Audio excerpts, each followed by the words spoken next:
Mambo vipi mtazamaji wa Kishamba TV, karibu sana tuzungumze mengi ya kimichezo, na leo hii tuko hapa kujadili mchezo wa dabi ya Kariakoo, fainali ya kombe la Muungano siku ya kesho pale visiwani Zanzibar, na niko hapa na mchambuzi wa soka nchini, si mwingine huyu ni Heavyweight Dulla. Atakuwa hapa kwa ajili ya kujadili kwa kina kuelekea mchezo huu wa dabi ya Kariakoo. Pressure inaonekana kuwa kubwa kwa kila timu, lakini yeye hapa ataniambia kwa ufundi nini ambacho anakiona kuelekea mchezo huo. Mimi ni Irene Junior, karibu sana. Nyuma ya kamera tupo director Moji.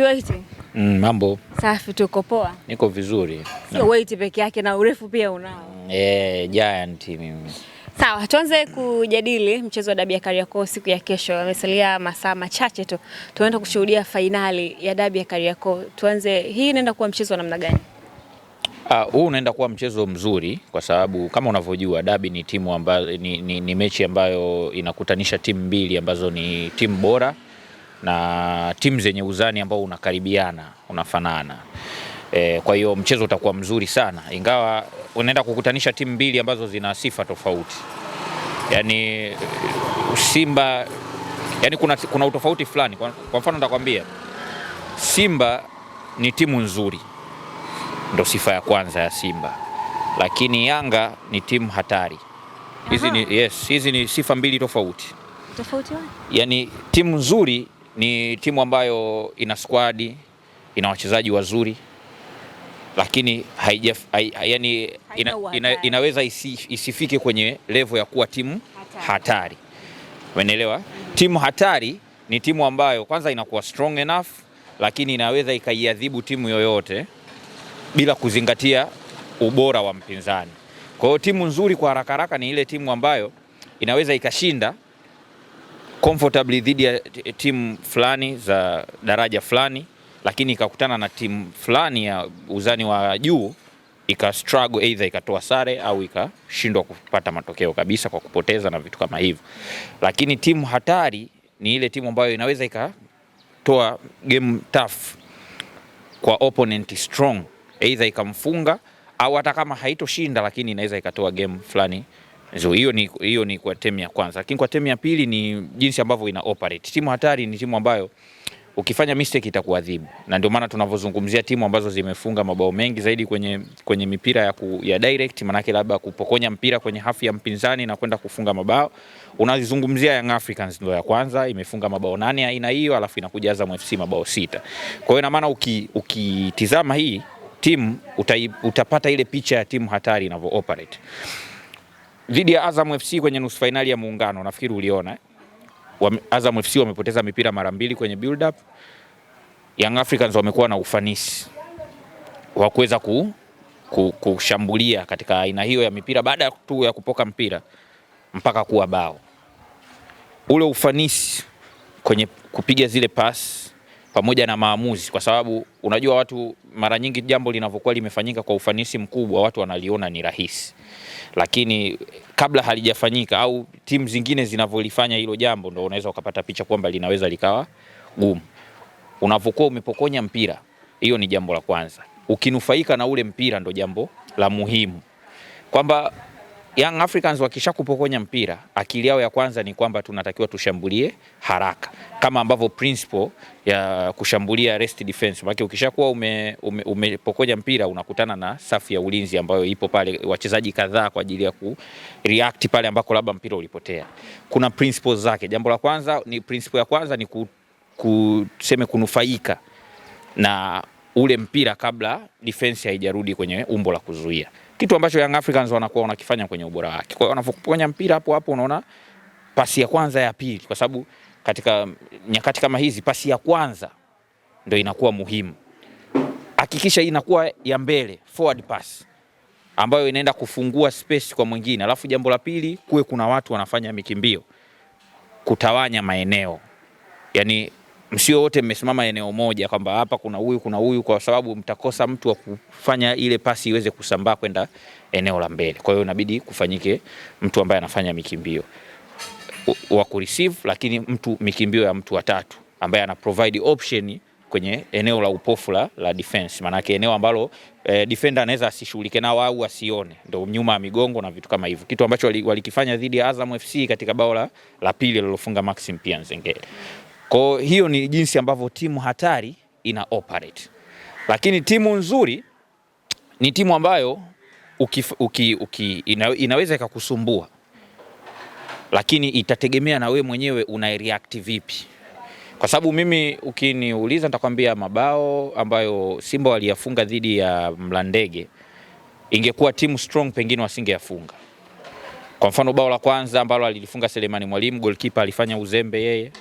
Kwa ina maana wamerely kwenye uzembe wa goalkeeper kuweza kutengeneza bao. Hiyo inategemea. Kwa hiyo bao la pili pia Eli Mpanzu wakati anareceive ule mpira wa kwanza kabla ya kuupiga kwa Neo Maema, tayari pale shambulizi limebadilika kutoka kuwa shambulizi la moja kwa moja linarudi kwenye shambulizi la kutafuta, settled attack tunasema. Kwa hiyo ingekuwa team strong kwenye defense pengine lisingeweza kutokea. Kwa hiyo kuna aina fulani ya vitu vinatofautiana kwenye hizi timu. Kwa hiyo inategemea, unaweza ukakutana na changamoto wakati unashambuliwa. Kwa mfano Simba inakushambulia ikakupa maswali, lakini ukajichanganya wakakufunga. Lakini Young Africans yenyewe inaweza ukawa umejiandaa kuwazuia, lakini wasitegemee makosa yako ya mtu mmoja mmoja kukuadhibu.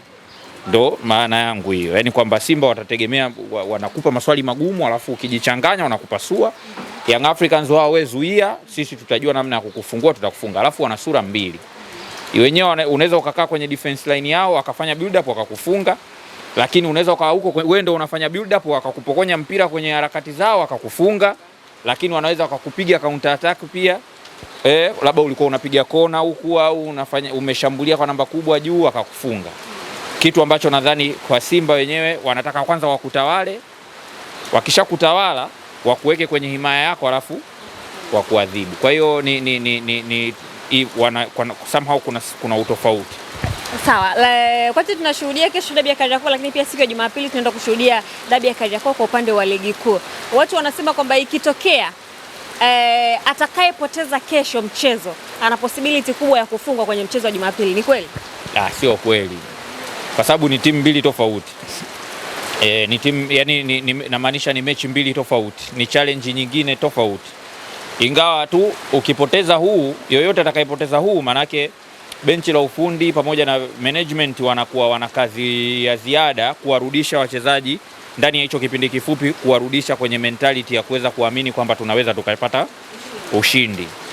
Kwa sababu tayari ukishapoteza ya kwanza unakuwa ni kama mnapigana, nimeshakupiga alafu naambiwa nabidi nipigane tena na wewe baada ya siku kadhaa mbele, nitakuwa naingia huku na kuogopa nikiwa na kumbukumbu ya kile kipigo ambacho lakini vile vile kuna gap dogo sana ambalo linaweza likatenganisha. Kwa mfano unaweza usiogope lakini ukaingia katika namna ya kutaka kulipa kisasi ambayo inaweza ikawa mbaya zaidi, ukapanic na moment moja inaweza ile paniki yako ikasababisha mambo mengi kuharibika. Kwa hiyo ni muhimu kushinda mechi ya kwanza katika baina ya hizi timu zote mbili, kuweka mazingira mazuri ya kisaikolojia kuendea game ya pili, kwa sababu ni game ambazo zinakutana ndani ya kipindi kifupi sana.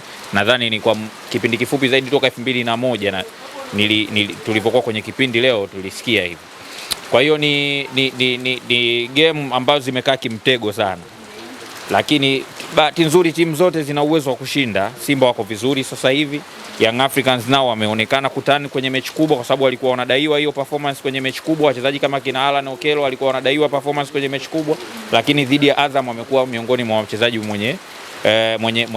mwenye uhatari kwenye lango la Azam FC, na ndo alitoa assist ya bao la kwanza. Kwa hiyo niseme tu hii game itakuwa strong, itakuwa game nzuri, na mimi binafsi naisubiri kwa hamu. Sawa, kwa kumalizia, marefari tumepata taarifa mchezo wa Jumapili marefari wanatoka nchini Morocco. Si kwa mara ya kwanza dabi kuchezeshwa na marefa kutoka nchi nyingine. Pengine hii ndio sababu pekee tunaweza tukasema malalamiko yakapungua kutokana na malalamiko mengi yanatokea kuchezeshwa na marefari wa sawa. Mimi nimefurahi sana. Marefari watoke nje tu, kwa sababu marefari wa nje wanakuwa kwanza unapata nafasi ya kuchagua ubora wa refari bila kuwa na limitation kwamba sisi tuna huyu tu tumchukue huyu tu Arajiga tu au Kayoko tu au, yani limitation ya kwa haipo. Unachagua referee katika sehemu nyingi kutafuta bora mmoja na wasaidizi wake ambao watakuja kuchezesha. Kwa hiyo ni faida ya kwanza, lakini anakuja hapa hazijui kwa undani sana Simba, na anazijua lakini sio kwa undani, ile pressure hajawahi kuiishi, hajui chochote. Kwa hiyo anachezesha game ambayo anakuwa hana pressure nayo, haogopi sijui baada hapa nimekosea hichi kamati itaniadhibu na vitu vingine, yani ile unnecessary pressure inakuwa kwa kiasi kikubwa haipo. Hiyo pia ni factor ya pili, lakini factor ya tatu ni kuwaondolea hawa marefaris wetu ile pressure, sababu nao wanaingia mara unakuta, yani refari wa kibongo akipewa game hata anavyopewa, yani kuna maneno anatanguliziwa, utapeleka jela sijui nini, yani mahakamani sijui na nini, vitu kama hivyo. Inakuwa ni kama mnaondoa ule uhuru wake wa moja kwa moja ambao FIFA wanaulilia kwa refari na kumuingizia ile pressure ambayo haina ulazima ya yeye kuweza kuinini. Kwa hiyo sometimes hawa marefa wetu hii waipokee tu kama yani sehemu kama ya funzo, wasiichukulie kama tumedharaulika, kwa nini dabi wanapewa wengine na vitu kama hivyo, kwa sababu tayari wameshawahi kupewa ikawa cost, wakafanya makosa ambayo pengine yangeweza kuepukika, lakini pressure iliwavaa, na wanazijua Simba na Yanga vizuri, wanajua media jinsi ambavyo hii game wanaifanyia coverage kubwa, jinsi ambavyo mashabiki wanaitazama kwa ukubwa, pressure inawaingia wanajikuta wanafanya mistakes ambazo hazina ulazima. Na watu sioni haja ya watu kulalamikia sijui kwa nini kwa Simba na Yanga, na kwa sababu uzito wa mechi ni tofauti na hizi mechi zingine. Uwezo ukafananisha mechi ya Simba na Yanga na mechi zingine, yani hakuna namna, yani ni mechi ambayo ina hadhi kubwa, inaingiza fedha nyingi, inatazamwa sana, ni mechi ambayo inateka hisia za mamilioni ya watu. Kwa hiyo ndogo hizi ni backup tu ya kuja kutizama kitu gani kitatokea mwisho wa msimu dhidi ya Simba na Yanga. Kwa hiyo katika kipindi kama hiki na kwa ukiangalia hata gepu la alama, refari wa nje ni kitu muhimu sana. Yani kamati ya waamuzi wamefanya jambo la msingi. Kuna haja ya marefari wa ndani kuanza sasa kujifunza namna ambavyo hawa marefari wa kigeni wanachezesha mechi za dabi. Wajifunze, lakini vile vile kamati iboreshe mafunzo yao kwenye semina zile za marefaris, na sometimes pia iwalinde. Yani unajua muda mwingine sio lazima kila kosa utoe adhabu, mshushe sio ufanyaje. Yani badala ya kumtengenezea namna ya yeye kujifunza, unamtengenezea hofu, ambayo hiyo hofu inakuja kumfanya yeye aje kuharibu kuliko kutengeneza, kwa sababu hakuna mtu ataweza kufanya kazi nzuri akiwa na hofu au akiwa na pressure. Umeelewa Kwa hiyo hata approach ya jinsi ya kudili nao waamuzi iwe bora. Yani kuna baadhi ya makosa mtu anaelekezwa na nini, kuna approach fulani zinaweza zikatumika. Mtu akishakuwa anaonekana anakosea zaidi, anaweza akapewa adhabu, na ikitokea amekosea zaidi kwenye adhabu, anaweza kukawa kuna zile causes, labda ku refresh cause au na nini, kwa ajili ya pengine kumrudisha tena, kumfundisha, labda kuna vitu vingine anakuwa havijui, inakuwa umemaliza. Lakini vinginevyo tutakuwa hatutengenezi marefaris wazuri.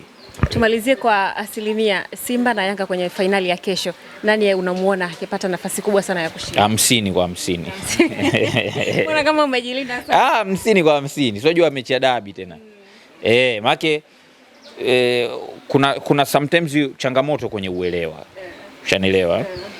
Unaweza ukazungumza na kitu kizuri katika lugha nzuri tu, lakini mtu katika kukipokea akakipokea tofauti.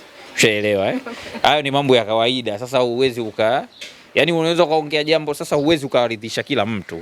Lakini tu mzuri ni kwamba kila mtu na tafsiri yake.